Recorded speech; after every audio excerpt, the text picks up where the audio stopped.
नमो नमः। काव्य शास्त्र सर्वेक्षण की कड़ी में हम अभी तक रस संप्रदाय, अलंकार संप्रदाय, रीति संप्रदाय एवं प्रकृति संप्रदाय की चर्चा कर चुके हैं। 6 संप्रदायों में से एक प्रमुख संप्रदाय है ध्वनि संप्रदाय है, जिसकी चर्चा हम अभी करने जा रहे हैं।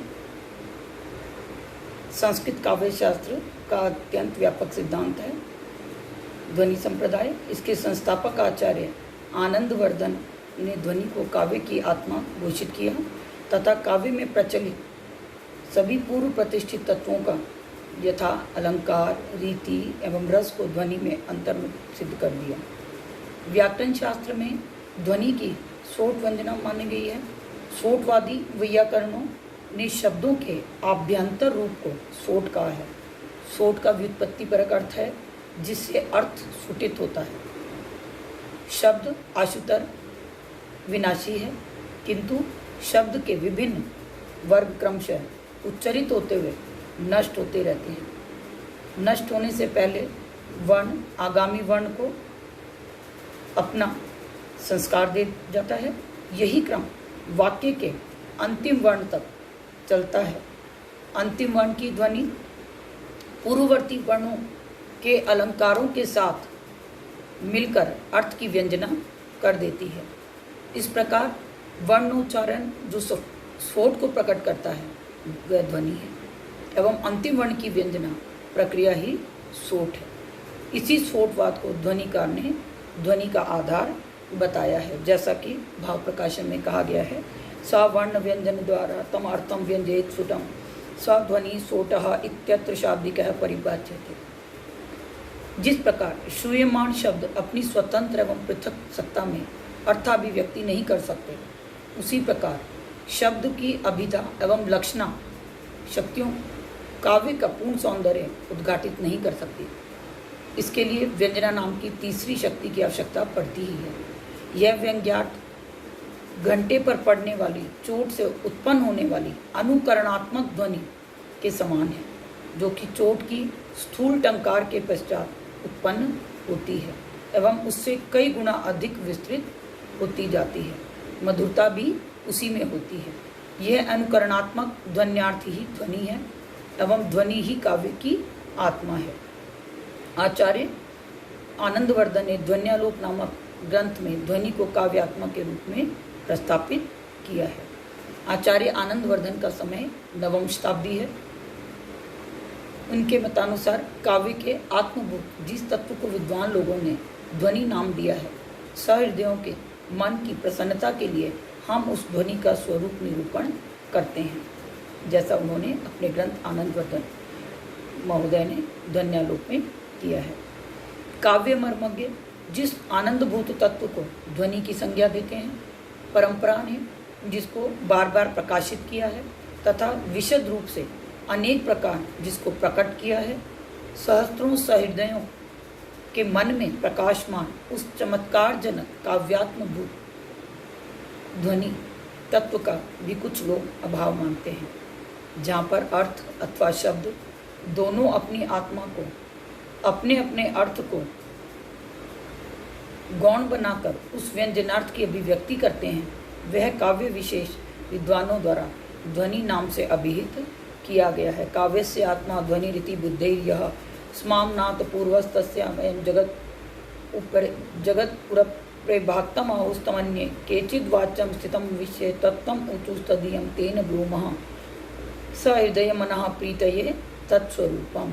ध्वन्यालोक के प्रथम प्रकाश के प्रथम सूत्र है, जहाँ पर अर्थ अथवा शब्द दोनों अपनी अपनी आत्मा को अपने अपने अर्थ को गौण बनाकर उस व्यंजनार्थ की अभिव्यक्ति करते हैं, वह काव्य विशेष विद्वानों द्वारा ध्वनि नाम से अभिहित किया गया है। अर्थात दोनों शब्द वाच्यार्थ अभिधा शक्ति के द्वारा प्रकट होने वाला वाच्यार्थ और लक्षणा शक्ति के द्वारा प्रकट होने वाला लक्ष्यार्थ। तो जहाँ पर अर्थ अथवा शब्द दोनों अपनी अपनी आत्मा को अपने अर्थ को गौण बनाकर उस व्यंजनार्थ की अभिव्यक्ति करते हैं, वह काव्य विशेष विद्वानों द्वारा ध्वनि नाम से अभिहित किया गया है। प्रतीयमान कुछ और ही चीज़ है जो रमणियों के प्रसिद्ध अवयवों से भिन्न उनके लावण्य के समान महाकवियों के सूक्तियों में वाच्य अर्थ से ही भाषित होता है। काव्य की आत्मा वही अर्थ है। वह प्रतीयमान अर्थ शब्दशास्त्र और अर्थशास्त्र के ज्ञान मात्र से ही प्रतीत नहीं होता, अपितु वह तो केवल काव्य मर्मज्ञों को ही विदित होता है। इस प्रतीयमान अर्थ तत्व को प्रवाहित करने वाली महाकवियों की वाणी अलौकिक प्रतिभा संपन्न प्रतिभा विशेष को व्यक्त करती है। उक्ति अंतर से जो चारुत्व प्रकाशित नहीं किया जा सकता, उसे प्रकाशित करने वाला व्यंजना व्यापार युक्त शब्द ही ध्वनि कहलाने का अधिकारी है। आचार्य आनंदवर्धन के पश्चात आचार्य अभिनवगुप्त का स्थान आता है, जिनका समय 10वीं शताब्दी का अंत तथा 11वीं शताब्दी का प्रारंभ माना जाता है। काव्य के शरीर शब्द और अर्थ होते हैं। केवल अर्थ होने से ही काव्य की संज्ञा प्राप्त नहीं हो जाती। सहृदय श्लाघ्य अर्थ ही काव्य की आत्मा कहा जाता है।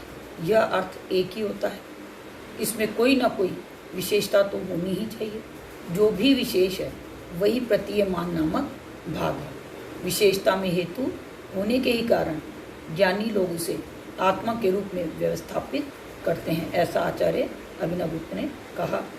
काव्य के तत्वभूत अर्थ की भावना अर्थात वाच्य से भिन्न रूप से अनवरत चर्वणा से जो विमुख है, उन्हें काव्यानंद की प्रतीति कभी नहीं हो सकती। तत्पश्चात आचार्य मम्मट का नाम आता है, जिनका समय 11वीं शताब्दी माना गया है। और आचार्य मम्मट कृत सभी लक्षण ज़्यादातर प्रसिद्धि को प्राप्त हुए हैं, चाहे वो काव्य लक्षण हो, काव्य के प्रयोजन हो, काव्य का स्वरूप हो, काव्य के भेद हो। तो आचार्य मम्मट के अनुसार वह काव्य उत्तम होता है जिसमें वाच्यार्थ की अपेक्षा व्यंग्यार्थ अर्थात प्रतीयमान अर्थ अधिक चमत्कारजनक एवं सुंदर होता है। तत्पश्चात आचार्य विश्वनाथ का समय आता है, जो 14वीं शताब्दी माना गया है। आचार्य विश्वनाथ के अनुसार ध्वनि वह काव्य है जिसमें वाच्यार्थ की अपेक्षा व्यंग्य रूप अर्थ अतिशय चमत्कारजनक प्रतीत होता है। वह काव्य ही उत्तम काव्य है। इसके पश्चात 17वीं शताब्दी के काव्य शास्त्री आचार्य जगन्नाथ का नाम आता है, जिन्होंने उत्तम काव्य उसे कहते हैं जिसमें शब्द और अर्थ दोनों अपने को गौण बनाकर किसी चमत्कारजनक अर्थ को अभिव्यक्त करें, अर्थात व्यंजनावृत्ति से समझाएं। चमत्कारपूर्ण व्यंग्यार्थ ही काव्य की आत्मा है। इसके पश्चात आधुनिक काव्य शास्त्रियों में, जिसको हम वर्तमान शताब्दी के प्रमुख आचार्य कवि और काव्य शास्त्री दोनों की परंपरा को जो निरंतर अपनी लेखनी के द्वारा रसान्वित कर रहे हैं, आचार्य रेवा प्रसाद द्विवेदी जी के अनुसार अलंकार का क्या स्वरूप है वो हम देखते हैं कि अलंकार संस्कृत साहित्य शास्त्र के प्राचीनतम तत्वों में से मुख्य है। नाट्यशास्त्र में यद्यपि अलंकार को परिभाषित नहीं किया गया, तथापि उपमा, रूपक, दीपक एवं यमक इन 4 अलंकारों का विवेचन हुआ है। निरुक्त में उपमा के श्रौती आदि भेदों तथा वाल्मीकि रामायण में अलंकारों के विविध प्रयोगों को देखते हुए काव्य में अलंकारों के ज्ञान एवं उनके प्रयोग की प्राचीनता का अपलाप कौन कर सकता है।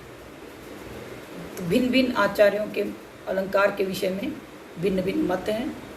आचार्य द्विवेदी जी ने अलंकार की नई धारणा बताते हुए काव्यगत सभी सौंदर्य भाव को अलंकार रूप से अभिहित किया है। उनके अनुसार अलम भावो ही अलंकार है, अर्थात अलम भाव ही अलंकार है। अलम से तात्पर्य है पर्याप्तता, और वह 2 प्रकार का अर्थ प्रकट करती है। पहला सौंदर्य और दूसरा सौंदर्य का साधन।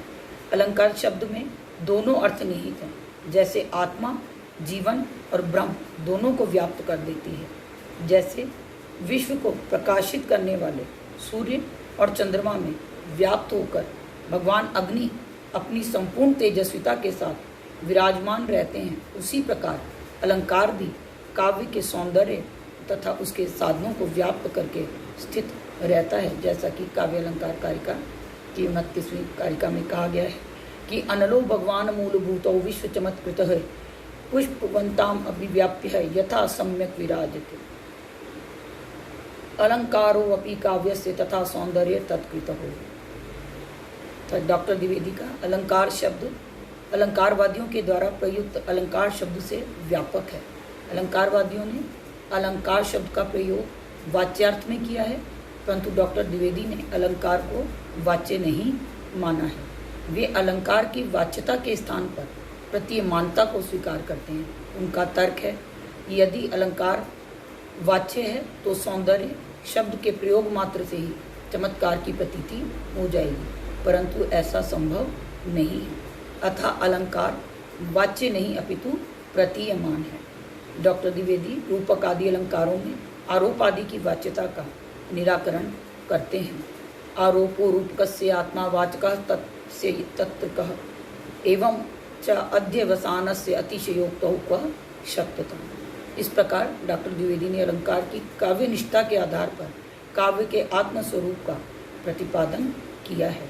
काव्य निष्ठत्वेन अलंकार एवं अलंभावात्मा काव्यात्मा रसा सामाजिक निष्ठ इति न काव्य निष्ठ इति न स काव्यात्मा। इस पर डॉक्टर द्विवेदी के समकालीन साहित्य शास्त्री आदरणीय डॉक्टर ब्रह्मानंद शर्मा जी का अभिमत है कि काव्य में अंग विशेष अर्थात अलंकार की जो काव्य निष्ठ रूप से प्रतीति होती है वह प्रतीति सामाजिक निष्ठ है। अलंकार में अंतर्भूत अंग विशेष अर्थात रस की भी सामाजिक निष्ठता स्वीकार्य है। काव्य ज्ञानात्मक होता है और ज्ञान सामाजिक निष्ठ होता है। अतः काव्यगत अंग अलंकार रस आदि की सामाजिक निष्ठा का अपलाप संभव नहीं है। तो डॉक्टर देवा प्रसाद द्विवेदी जी के ही समकालीन डॉक्टर ब्रह्मानंद शर्मा महोदय का भी अपना अलग ही स्थान रहा है। दोनों आधुनिक काव्य शास्त्री कहे जाते हैं, जिनमें आदरणीय द्विवेदी जी तो कवि होने के साथ आचार्य पंडित राज जगन्नाथ के पश्चात 7वीं शताब्दी के बाद अगर कवि और काव्य शास्त्री दोनों का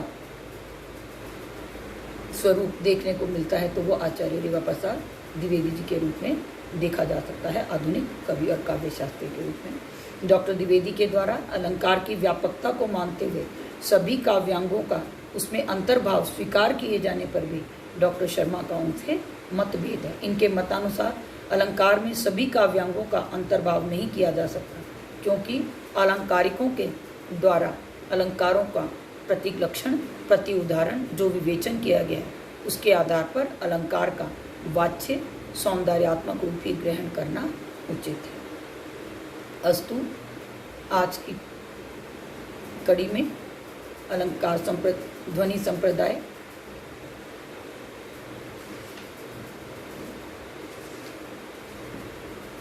की चर्चा हमने की। इसके पश्चात अभी हम अगली